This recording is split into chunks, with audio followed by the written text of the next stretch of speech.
de las mejores formas de visitar los lugares de interés de Valencia es coger el autobús turístico. El autobús turístico tiene dos rutas, Centro Ciudad y Albufera. El ticket es válido durante las 24 horas y tiene parada en los destinos más importantes. El autobús turístico, a continuación, en 10 cosas que ver y hacer en Valencia.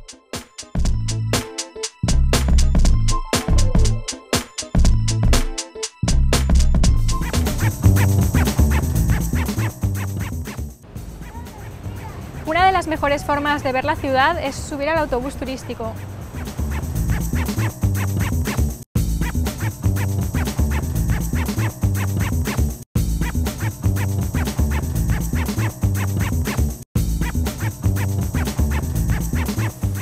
Estamos en el autobús turístico de la ciudad de Valencia. Vamos a dar un paseo por las calles de Valencia, por el casco antiguo, por la zona más moderna también.